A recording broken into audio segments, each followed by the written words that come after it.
pas jamuan dinner kita gambar pohon-pohon ini karena pakai musik tadi ya. Ya betul.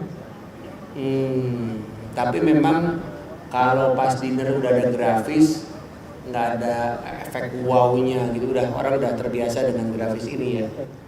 Tapi yang nggak tahu ini sih debatable, nggak ada yang benar nggak ada yang salah. Tetapi pada saat dinner grafisnya udah seperti ini, orang nggak terlalu wow. Tapi kalau misalnya cuma sekedar lighting biasa gitu, belum ada efek ini, tiba-tiba pas show-nya berubah gitu kan, jadi ada wow gitu, ada efek wow-nya, ada surprise-nya. Ya menurut gue sih kayak itu begitu masuk kan udah gini biar nikmati kontur alamnya dulu dengan karena ininya itu udah keren. Terus baru setengahnya pas lama show, ya kan? Kalau menurut Kanana sih kontur yang udah ada udah bagus sebenarnya. Sotoy banget gue. Jadi sebenarnya nggak di project juga udah wow, makanya kita hajar wow lagi gitu ya kan. Oke. Kasih musik lenengan apa segala macam gitu udah Magis, masuk. nuansa magis.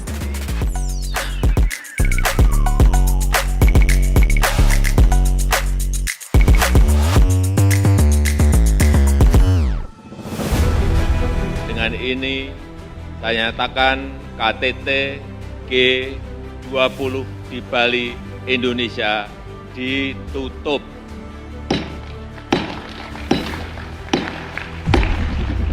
Konferensi tingkat tinggi G20 Bali 2022 telah selesai dihelat, tapi sejarah akan mengingat kepingan peristiwa itu.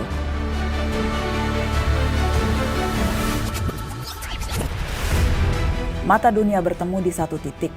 17 kepala negara, ratusan delegasi dari berbagai belahan dunia merapat bersama menyaksikan sebuah panggung yang menyuguhkan rangkum padu budaya Indonesia.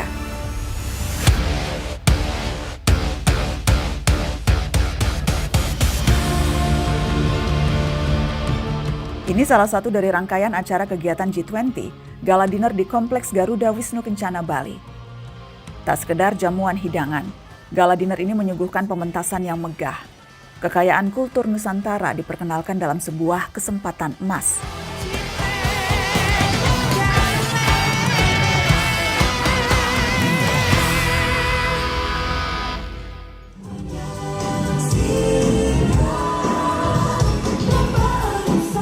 Mata Najwa melihat lebih dekat proses persiapan acara ini.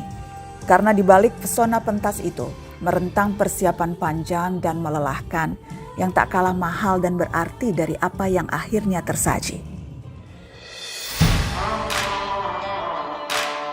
Garuda Wisnu Kencana, simbol Pulau Dewata yang masyhur sebagai salah satu patung tertinggi di dunia, menjadi pilihan Indonesia untuk menjamu makan malam belasan kepala negara. Tapi lokasi yang menawan hanya satu dari sekian pertimbangan. Hari-hari terakhir sebelum acara, kami datang ke sana langsung untuk menilik proses gladi resik. Perhatian untuk semua, kita akan rehearse pohon ini baru kita mulai.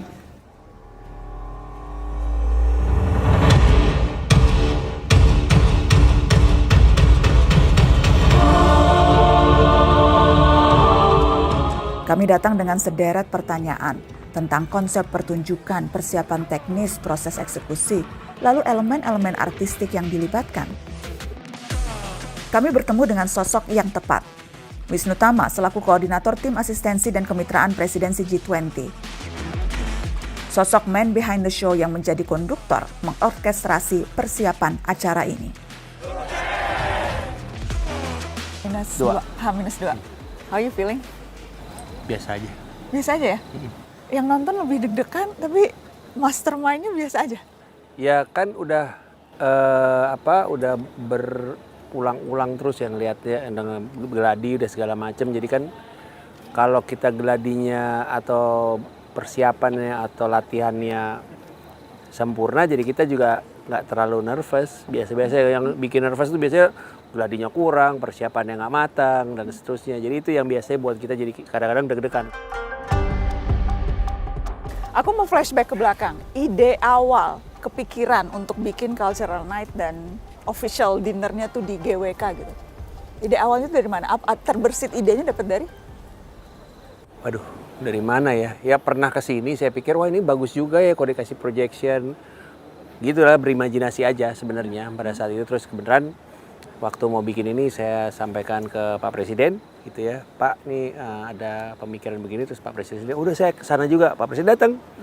Pak Presiden datang ke sini, kita mau milih mana? Pertama ada lokasi yang itu sebagai opsi pertama di festival. Lalu di sini opsi kedua di Lotus Pond. Lalu sama Pak Presiden kita keliling-keliling. Mana nih feelingnya asik nih gitu. Terus beliau pilih ini, lalu kita olah gitu, kita olah supaya ya kayak yang Kanana lihat lah gitu. Karena ini yang nggak tahu untuk teman-teman yang mungkin pernah ke GWK, ini tuh betul-betul rasanya disulap, keseluruhan GWK gitu tuh disulap gitu, betul-betul beda sekali gitu. Tetap ada khas GWK-nya dengan benteng alamnya, konturnya, tapi the whole situasinya tuh beda banget. Ini berapa lama tuh proses untuk menyulap ini? Oh kalau bangunnya nggak terlalu lama ya, konstruksinya segala macam kan karena lihat ya bagaimana bangun konstruksinya itu cukup sulit salah satunya ya, tapi memang kira-kira beberapa hari lalu tuh udah sempurna ya, udah naik ke atas semua gitu. Tapi bangun konstruksinya itu yang challenging ya, karena kan dia di atas tebing dan ke atasnya juga mesti pakai crane dan lain sebagainya. Terus safety-nya juga mesti extra safe gitu ya. Sehingga kita pasang water ballast dan lain sebagainya, sehingga kalau Kanana lihat kan semua garis lurusnya sempurna ya. Garis yang ada di atas ini semua sempurna. Terus ada jembatan-jembatan dari satu tebing ke tebing lain juga, cablingnya segala macam juga harus rapi gitu. Kalau Kanana ke backstage pun you'll see seberapa detail semua instalasinya. Termasuk kita mesti bikin dapur, mesti bikin toilet ekstra, mesti bikin banyak ruangan tambahan. Karena kan ini kan bukan didesain buat production yang segini kompleks ya Kanana ya. Jadi memang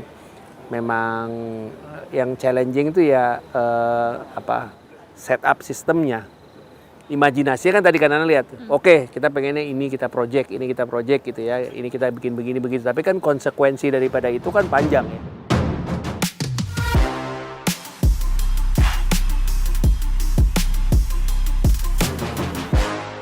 Setiap pilihan untuk meraup hasil terbaik memang mendatangkan konsekuensi berbeda. Infrastruktur yang memadai mau tidak mau harus disiapkan untuk bisa menyulap GWK memenuhi segala kebutuhan sebagai tempat jamuan.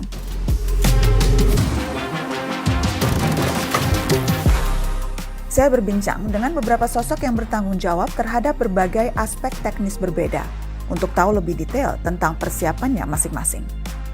Gimana make sure bahwa ini kita bilangnya masih tebing ya? Tebing. Tebingnya ini cukup safe karena kan di atasnya banyak ini ya peralatan equipment ya? Betul. Jadi di atas itu kita ada 3 jenis barang.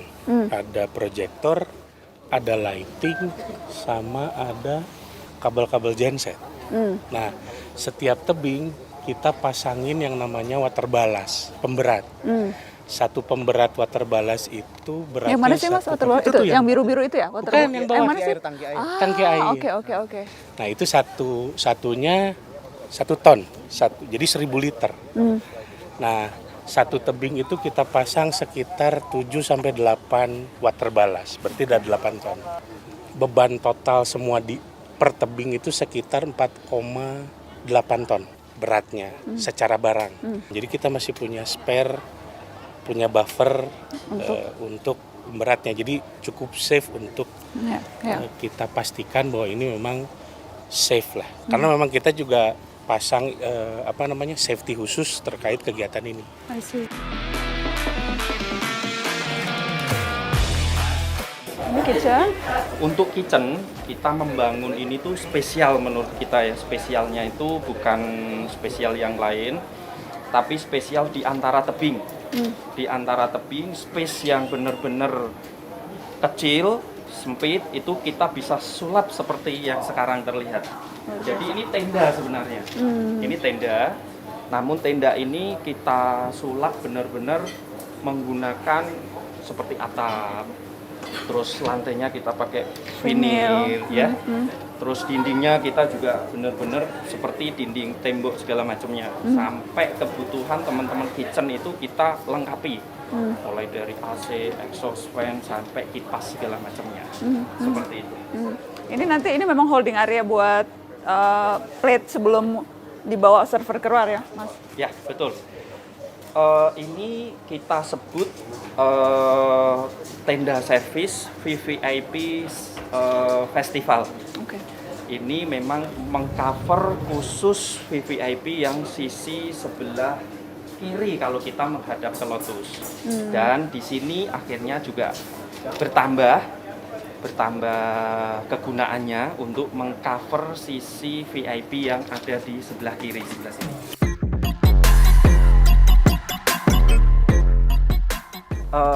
Sama seperti tenda-tenda servis yang kita bangun, Mbak Nana. Ini dari nol sama sekali, lantai seperti ini di antara tebing. Kita bangun benar-benar kerangka semi permanen. Kita pikirkan mulai dari septic tank-nya, naik ke kerangka selanjutnya, step by step-nya. Sekarang jadinya seperti ini. Silahkan. Nggak apa-apa. Ya ampun. AC-nya dinyalain aja. Ini nggak nyangka di GWK. Di GWK jadi seperti ini ya, luar biasa. Oh, apik banget, Mas. Luar biasa ini. Bagus toiletnya. Silahkan di. Beneran loh. Toilet hotel bintang 5 Ya. ini. Toilet hotel bintang 5 pindah di antara tebing Di antara tebing GWK.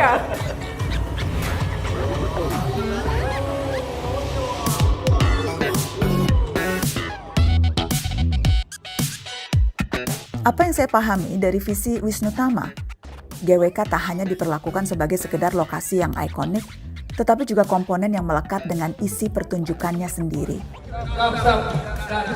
Jangan menjauh, jangan menjauh, tetap pada posisi Jangan lurus. membuka, jangan membuka. Jangan maju ke depannya, tetap lurus. Jangan menjauh, jangan mencar. Posisinya lurus aja pada saat kalian di blok pertamanya.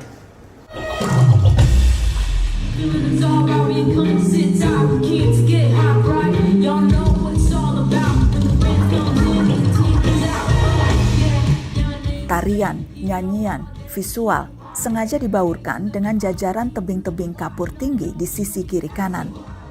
Mereka disihir menjadi layar bagi animasi belantara yang menceritakan keragaman budaya Indonesia.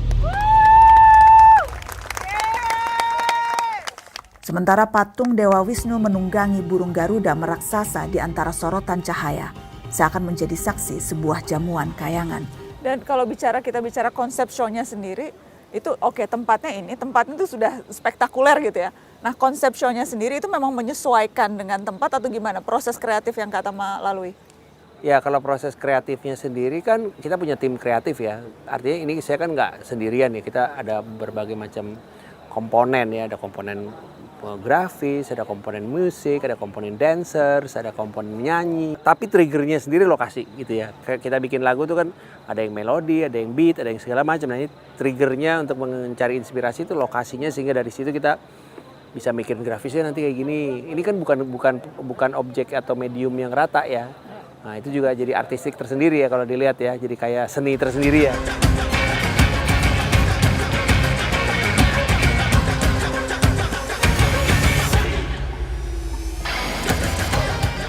Kita meyakinkan bahwa site spesifik yang ada di GBK adalah site spesifik untuk performance kali ini. Jadi kita semuanya memang senasikan dengan misalnya tangga. Terus ada beberapa penari yang memang ada di tengah tangga, di tengah kedua. Semuanya kita maksimalkan dan mereka harus memahami bahwa kita memiliki site spesifik yang berbeda dengan proscenio. Jadi memang ketika sudah dipilih di sini, kita memang dari awal mengkonsepkan koreografinya juga dari Sampai sedetail itu ya, anak tangga bagian berapa dan sebagainya. termasuk dengan Kang Rowan dengan multimedia, bagaimana nanti yang bagian bawah laut, nanti di bagian wall kanan kiri juga akan muncul di bawah laut sebelah mana, terus kostumnya juga kita sesuaikan dengan itu. Jadi memang tidak transparan kita mbak. Dan penari mostly karena memang dari Bali mereka sudah terbiasa dengan alam terbuka. Tapi untuk yang teman-teman dari luar Bali kan memang masih memerlukan tempat itu. Jadi kita banyakin memang latihannya dengan membuat semacam kayak panggung yang memang kita buat sesuai ukurannya dan bagaimana kita bisa mempresentasikan ini sesuai dengan apa yang kita akan presentasikan. Jadi konsepnya yang dipersiapkan untuk cultural dinner ini? Kita ada 4 bagian, Mbak, ada 4 act. Yang pertama itu lebih kepada kayak ada narasi cerita tentang bagaimana sebetulnya kita dari masa pandemi kemarin, kita diserang sama pandemi, terus kemudian kita berbenah untuk bisa menghapus pandemi itu, melawan pandemi itu, dan kita bangkit kembali dan recovering together gitu.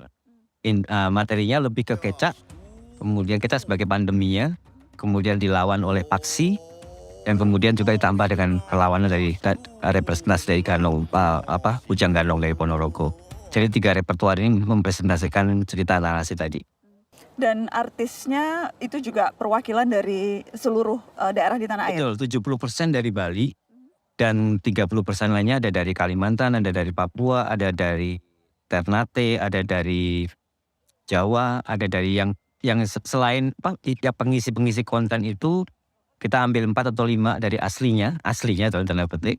Kemudian kita transfer knowledge kan kepada teman-teman di Bali, terutama dari ISI dan pasar.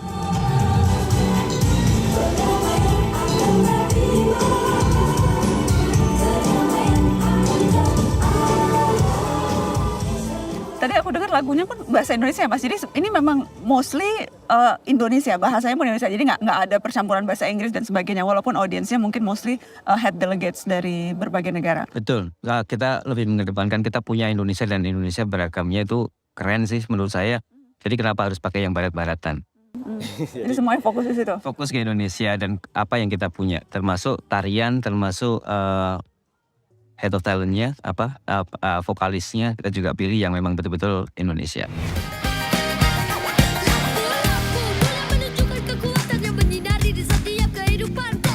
Ya sebenarnya Eke juga dari berbagai macam elemen tradisi Indonesia tradisional dari Bali dan berbagai macam daerah, lalu ada popnya, ya kan kita nggak bisa lepas daripada itu ya biar tetap entertaining.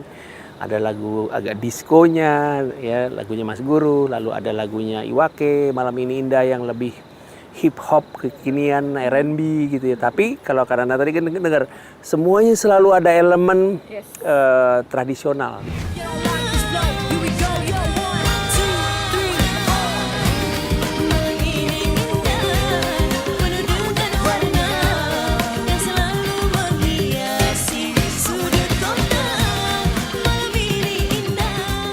Tiba-tiba ada gamelan, Mas. Tiba-tiba ada gamelan, ada kendang dangdut, ya. Lalu ada tari-tarian juga yang memperkuat elemen-elemen tradisional gitu. Dan juga tadi ada tari kecak di awal dan lain sebagainya. Itu kan semua kita coba padukan gitu ya, padukan agar tetap relevan ya, tetap kekinian gitu ya. Dan di sini ada segini banyak pemimpin dunia gitu ya. Tentu kita pengen mereka impress dengan budaya kita gitu ya. Nah, dan juga kita mesti tahu jam segitu kan jam jet lag, 90% leaders yang datang lagi jet lag loh tuh ya. Jadi ngerti nggak karena imagine 95% leaders yang ada di meja utama ini kan sedang mengalami jet lag yang cukup parah ya. Jadi kalau Kanana lihat tadi itu udah malam agenda terakhir kan? Agenda terakhir. Jadi kalau Kanana lihat tadi gladinya semuanya nggak ada yang slow. Semuanya fast pace. Kenapa? Ya kan pertama agar supaya mereka tetap upbeat. Iya, upbeat. Tetap semangat gitu loh. Paling nggak dia bisa ke bawah suasana lah gitu. Walaupun ini mungkin sebuah tarian yang baru buat mereka dan lain sebagainya, tapi paling tidak mereka terasa bangun lah gitu ya.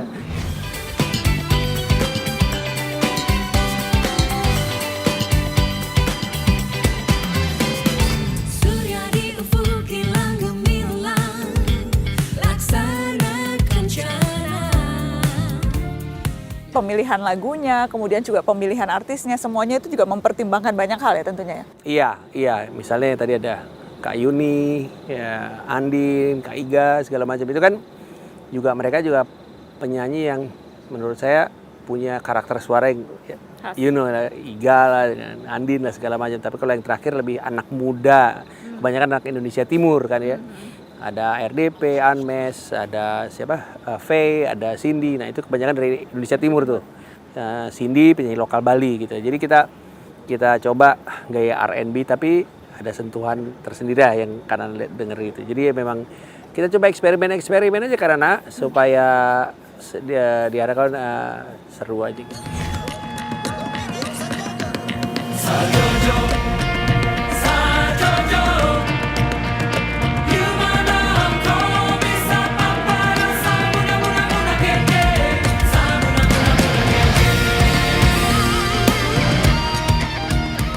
Berapa lama ini proses persiapannya dari mulai ide, kemudian pemilihan casting dan latihan dan sebagainya? Kalau ide mungkin saya sama Mas Tama sama Kang Rowan sudah mulai dari sama Mas Roland Steven ya di musik lebih ke setahun lebih sih. Udah setahun? Setahun lebih. Ketika mulai kita meyakini bahwa kita akan menjadi Tuan rumah presidensial? Presidensial kita sudah mulai enggak. Dari setahun? Dan kemudian itu mereka? Latihannya ada 3 bulan, 4 bulan. Dan memang di sini latihannya? Di Bali.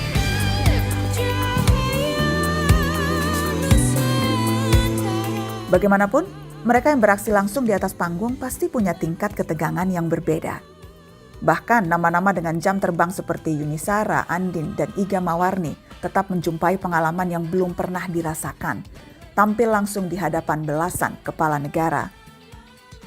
Ketiganya membawakan porsi vokal utama nomor legendaris berjudul Damai, karya Guru Soekarno Putra, mewakili pesan damai di tengah situasi global yang diwarnai ketegangan. Itu acara yang tersingkat, terpadat, terkeren menurut saya. Jadi kita itu nggak nyangka ya, jadi kalau GWK itu kan di atas, itu Mas Eko yang ngurusin tarian. Jadi tariannya itu kan gila banget, dan mereka pakai ear semua ya. Penari pakai ear itu waktu di GWK. Jadi kita lihat itu cuman sebentar, hitungannya cuman gini nih, abis ini udah nggak pakai komando. Ya. Jadi abis ini, kita kan nggak ada yang di-announce. Ya. Abis ini lo mesti siap, abis ini lo mesti siap, toto kelar aja udah. Selesai. Jadi show itu totalnya hanya 20 menit. 20 menit malah. Hanya 20 menit show-nya gitu. Tapi mungkin makannya lebih. 20 menit. Hanya 20 menit, tapi bicara tentang budaya Indonesia keseluruhan. Secara keseluruhan dan dikemas dengan sangat modern juga gitu kan. Tapi udah bisa menjelaskan dari Sabang sampai Merauke beserta kayak karakter-karakternya gitu. Dan yang lucu itulah di acara itu sibuk menjelaskan ini temboknya kok begini. Jadi selain dia Enjong, kita itu kok tahu-tahu ada di dalam hutan, tahu-tahu kok ada di dalam laut ya, gitu loh. Yang kita nggak nyangka adalah GWK seperti sering kita nyanyi, tapi GWK sepanjang itu jadi panggung itu kan nggak kebayang sama sekali. Nggak kebayang. Kemudian ditembak proyektor ininya. Terus kami nggak boleh pakai sepatu heels. Kami ternyata itu di paving terus dikasih busa gitu. Jadi memang terus jalannya jauh dan kita nggak nyangka ya muter tuh presiden. Jadi itu ada jawabannya ya. itu gitu dengan para presiden. Kesempatan kita untuk merepresentasikan negara melalui kita itu adalah justru di momen kita nyanyi itu, karena kita diminta secara khusus memang kita harus muter menyapa kepala negara dan menyapa gitu. Itu aja yang bikin dakdikduk derjedes. Karena kan lagunya damai yang dibawakan, karena kata-katanya mengenai damai itu, jadi kita memang secara khusus puitis dan mengena gitu, ya.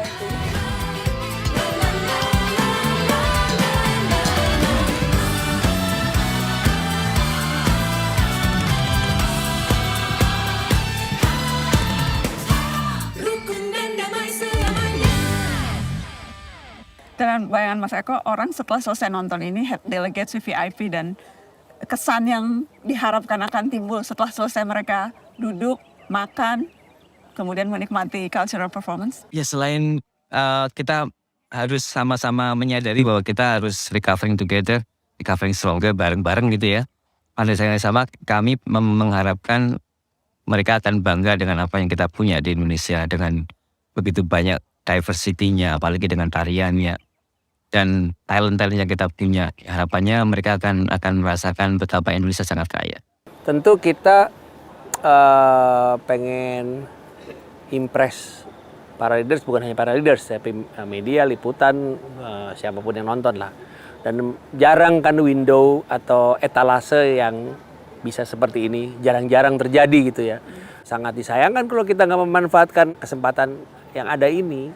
Bayangin kan anak kita bisa perform di depan 3 pemimpin aja udah luar biasa. 1 pemimpin luar biasa, 2 udah luar biasa, 3 ini berapa banyak yang ada. Itu kan sebuah momen yang menurut saya sebagai bangsa gitu ya harus memanfaatkan dari segala macam aspek gitu. Termasuk budaya, termasuk seni. Dan saya pikir Indonesia ini kan luar biasa budayanya, tapi tantangannya adalah bagaimana kita membuat relevan mengemasnya gitu. Jadi bagaimana kita mengemas itu menjadi sebuah hal yang relevan dan kekinian. Teknologi lah berperan, aransemen musik lah berperan, musiknya berperan, dan seterusnya. Proses memang tidak dipanggungkan, tidak ada gelegar, tidak ada sorot berkilatan, tidak ada riuh tepuk tangan. Tapi seringkali justru di balik layar kita bisa benar-benar belajar. Dalam perjalanan ini, saya memang ingin lebih banyak mengenal proses, melihat hasil sebagai ujung satu perjuangan panjang yang melibatkan banyak pihak dengan visi yang sama. Percaya pada gagasan besar, perhatian pada detail, dan kemauan untuk memaksimalkan peran masing-masing. Sehingga negeri ini terbiasa menghasilkan yang terbaik, meskipun tanpa panggung, tanpa harus mata dunia menyaksikan, tanpa harus mata najwa merekam.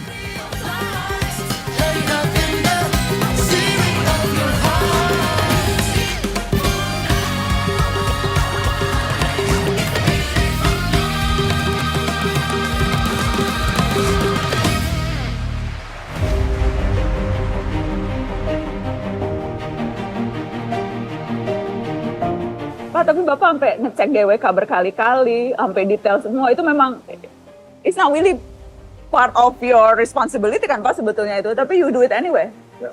Why Pak? Ya, part of my responsibility. Karena saya orangnya perfeksionis sebenarnya. Saya perfeksionis. Jadi saya ingin makanya saya selalu belajar Taruna dulu. Check, recheck, and check again. Itu jadi built-in in my hand. Jadi sehingga waktu tentara, saya anak buah saya yang paling sedikit dulu. Karena saya selalu cek, kamu udah cek belum, ini yang begini belum, begini latihan dulu, begini terus gitu. Sampai kesan mengkira cara elektrik. Tapi itu menjadi built-in gitu. Untuk sekarang sih saya hanya melihat, mereka saya cek, mereka saya pergi dia. Karena mereka ini sekarang juga saya kira udah detail banget. Amin deh. Ya di KWK kan Bapak sampai berkali-kali ke sana. 4 kali saja. Sampai cek opening act-nya, lagunya dan sebagainya sedetail itu. Jadi itu Pak ukuran. Jadi penyelenggaraan sukses, side event banyak menghasilkan agreements yang menguntungkan kita. Yang aku sih sekarang tuh bukan kata wah ini beautiful. Aku keep telling them aja, sorry aku bahasa tentaranya tak keluar. Saya bilang I don't care apa this bloody misalnya don't let any concrete number. Ini gap itu $20 billion. Komitmen, new commitment. Tapi mereka akan announce di sini nanti. Tanggal 16 ya. Besok. 15 sorry.